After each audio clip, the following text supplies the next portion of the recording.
जो खोया उसका दुख मत मनाओ, जो पाया उसे गले लगाओ। आरव की जिंदगी एक के बाद एक झटकों से भर चुकी थी। महंगी डिग्री और कड़ी मेहनत के बाद मिली कॉर्पोरेट नौकरी चली गई।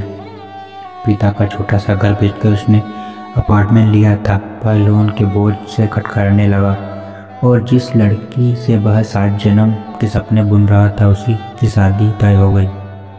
25 साल की उम्र में ही आरव को लगा जैसे समय ने उसकी मुट्ठी से सभ्यता की जगह फिसला दी और अब हाथों में खालीपन के अलावा कुछ नहीं है। एक उदास सुबह वह पास के पुराने पार्क की बेंच पर आ बैठा। ओस भीगी घास के ऊपर धुंध तैर रही थी, पर उसके भीतर उम्मीद की कोई किरण नहीं थी। घड़ी पर नजर गई, सुबह 6 बजे। कुछ साल पहले ही वक्त जॉगिंग और पॉडकास्ट सुनने का था। आज यह निराश वीरानी का समय लग रहा था। तभी एक बूढ़े सज्जन सफेदी लिए बाल और झुर्रियों में दबी हल्की मुस्कान के साथ उसकी बेंच पर धीरे से आ बैठे।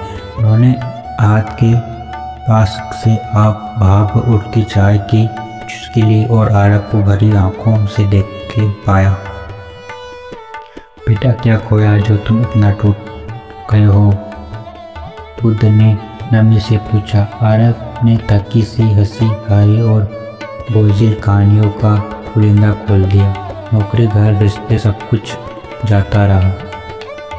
बुद्ध शांत रहे, फिर बोले, याद है बचपन में स्कूल बैग भरी लगती थी। गर्मियों की छुट्टी में वही बैग खाली होने पर कितना हल्का लगता था।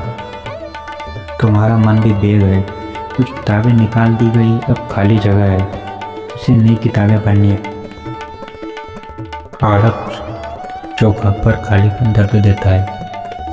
दर्द याद दिलाता है कि जगह बची हुई है। बूढ़े ने मुस्कुराकर कहा, तुम्हें दिख रहा है कि क्या गया, पर जो रह गया उस पर ध्यान दो। तुम्हारी सांस, चलने फिरने की ताकत, सीखने की भूख, यही असली पूंजी है।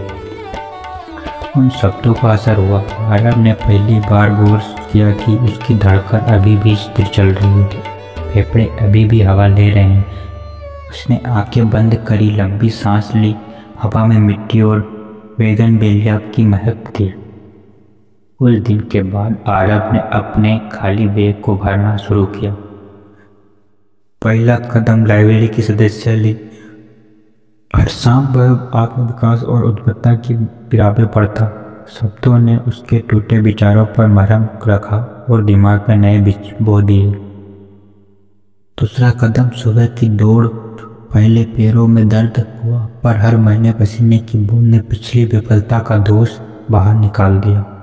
दौड़ते ही सूर्योदय का रंग देखना उसे रंगों से जोड़ने लगा, जिन्हें खोने का गम था। तीसरा कदम नज़दीकी एनजीओ में शाम के वक्त अनपढ़ बच्चों को पढ़ाना।